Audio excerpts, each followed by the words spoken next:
Dans cet épisode, je vais vous parler de l'homosexualité en Chine, des pratiques amoureuses et des menstruations des femmes chinoises, la problématique qu'elles peuvent rencontrer par une question qui m'a été posée par Tanguy. Je réponds à vos questions en vous présentant la Chine et le chinois tels que je les vois et tels que je les vis. Bienvenue dans la Chine, le chinois, comment c'est vraiment ?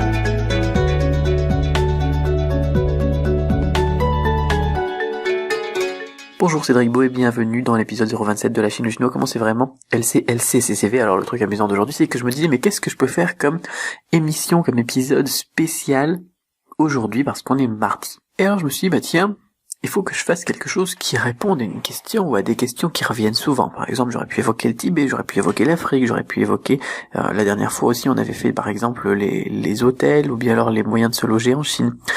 Et bien tout simplement, j'ai regardé le type de questions que vous me posiez et j'en ai vu qui revenaient souvent. D'ailleurs, dans cet épisode, il y en a 4 au lieu de 3. Et on a une thématique que je traite pas souvent ou que je reporte parfois ou que j'ai pas envie de traiter. Et bien je me suis dit tiens, aujourd'hui on va en parler. Et il s'agit bien du sexe, des relations amoureuses et des relations physiques en Chine. Alors je vais répondre comme je peux, bien évidemment, et c'est pour ça que je reportais certaines questions. Mais, c'est le but de répondre à toutes les questions, et plutôt que de reporter, on va les traiter tout simplement aujourd'hui. Voilà, comme ça, ça fait quelque chose de qui change, qui répond aux questions que les gens se posent vraiment, encore une fois, et qui fait donc une spéciale, aujourd'hui spéciale, donc relation amoureuse, pratique amoureuse, on va dire plutôt. Donc, en Chine, j'espère que ça va vous plaire. Dans tous les cas, moi, je réponds à vos questions. Si jamais vous avez d'autres questions à poser, n'hésitez pas à les poser d'ailleurs sur du-chinois.com/chinois/question. Dis donc, ça commence bien. Donc question au singulier du-chinois.com/question. Et je me ferai un plaisir donc d'y répondre dans un prochain épisode. Je crois que jeudi on va parler de mémoire et on va parler bien évidemment, je vous avais parlé aussi donc hier, je vous avais annoncé une petite surprise, donc je vous en parlerai jeudi, voilà. Alors on va essayer de faire court d'ailleurs et bref et concis et efficace.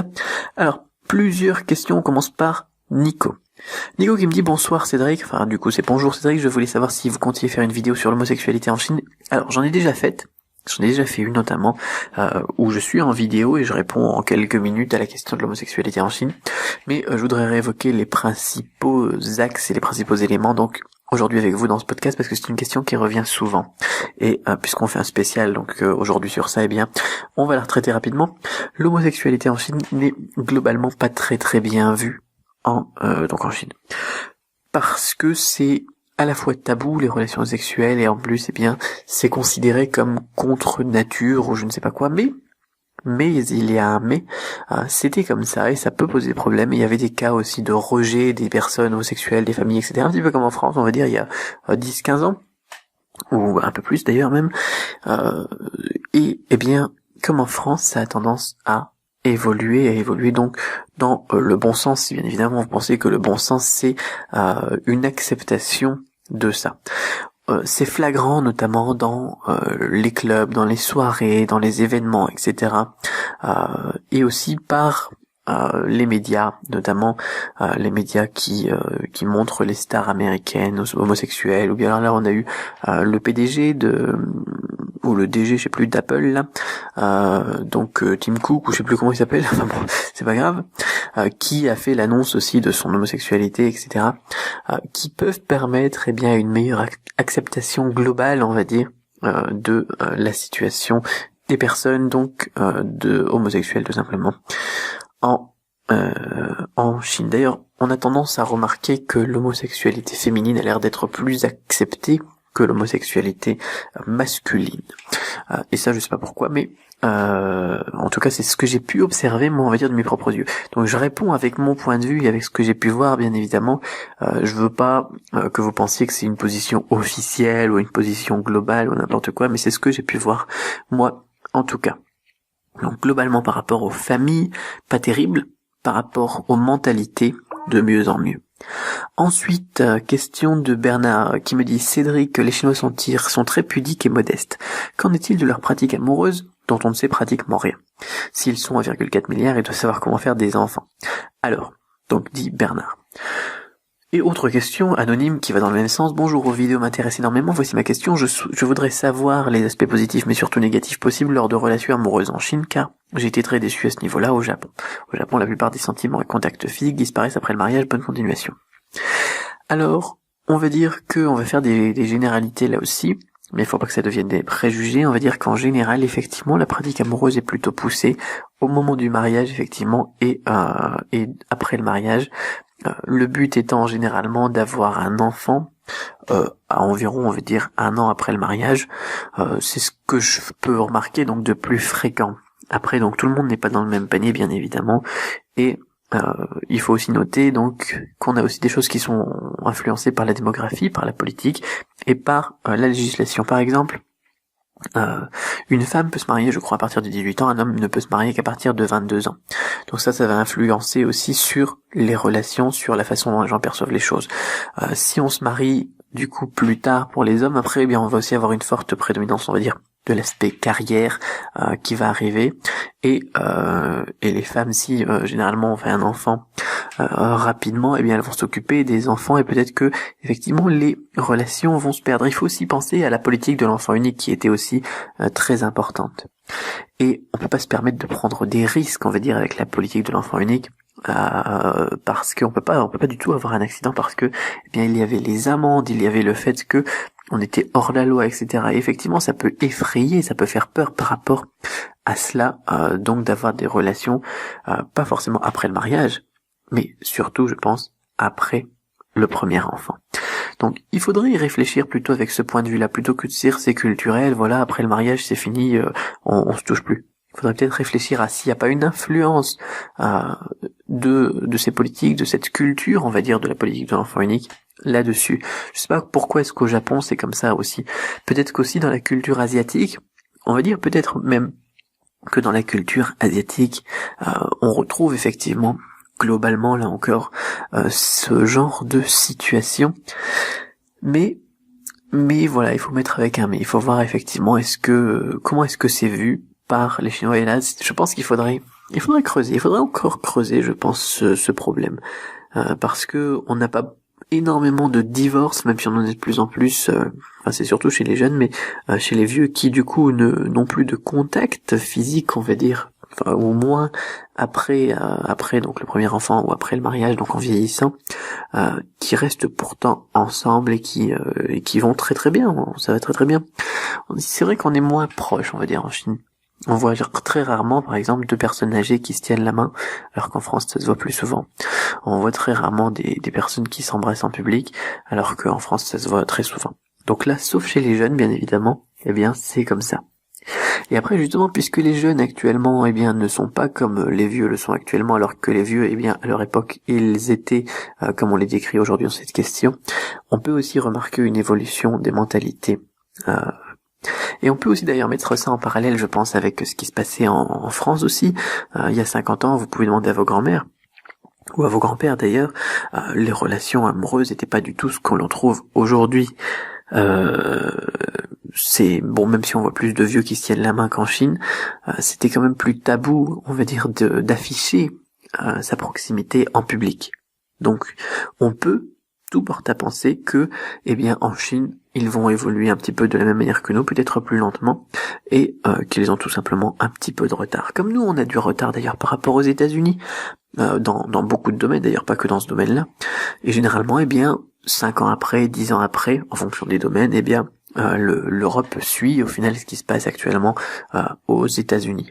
Donc ça peut être donc comme les mentalités, comme les points culturels, comme comme les éléments économiques et politiques aussi d'ailleurs.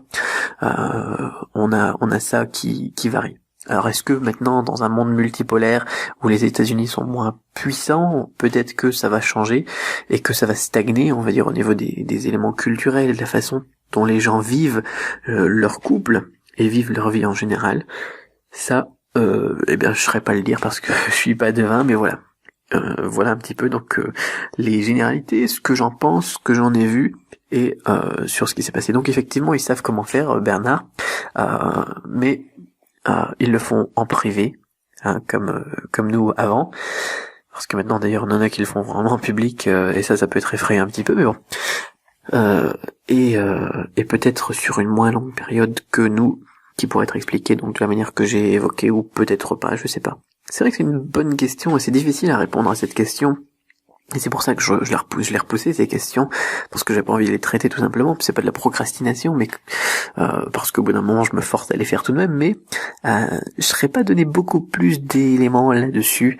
Et si jamais il y a quelqu'un qui en sait quelque chose plus que moi, eh bien qu'il n'hésite pas à le partager dans les commentaires de YouTube par exemple.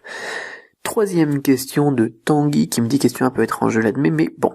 Comment les femmes chinoises s'occupent-elles de leur menstruation? Comment cela est-il perçu par l'entourage lors des premières menstruations et après? Eh bien là on retrouve aussi l'idée des tabous. Ils n'ont pas, par exemple, de cours d'éducation sexuelle comme on peut avoir chez nous. Ça c'est vraiment important. Par exemple, dans leur livre de SVT, eh bien on n'a pas des images avec un détail des organes génitaux masculins et féminins, et ça c'est parce que c'est un petit peu tabou et c'est difficile aussi, par exemple entre copines, pour elles de d'exprimer eh bien ce qu'elles pensent, ou bien d'aller voir un gynécologue. Effectivement, c'est pas dans les habitudes, c'est pas dans la culture, on va dire, chinoise pour les femmes, et du coup c'est un petit peu dur à vivre pour la plupart des femmes chinoises avec qui j'ai pu évoquer la chose et qui ont bien voulu m'en parler d'ailleurs, justement parce que c'est difficile. Mais bon, quand on est bien ami avec quelqu'un effectivement, et que c'est quelqu'un qui a voyagé, qui est ouvert, on peut arriver à comprendre un petit peu le fond du problème, notamment lorsque vous leur montrez les bouquins de SVT ou ce genre de choses, et vous dites ah bah non on n'a pas ça, et commencent à se poser des questions et à réagir un petit peu. Après, eh bien c'est aussi quelque chose qui évolue.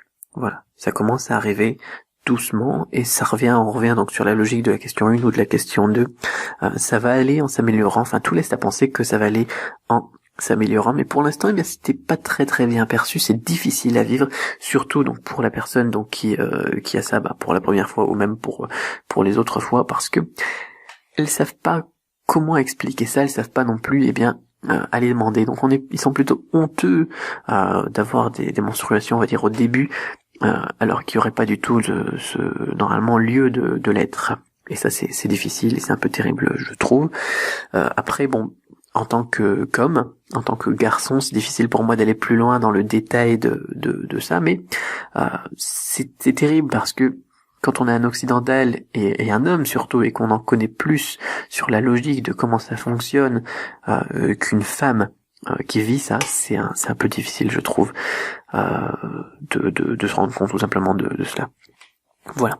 Eh bien, c'était 3 questions terribles pour moi, vraiment, c'est difficile d'y répondre, mais au moins c'est fait, voilà, c'est dans la boîte, et du coup, voilà, ça méritait le terme spécial pour ce mardi aujourd'hui, cette spéciale, pratique amoureuse en Chine.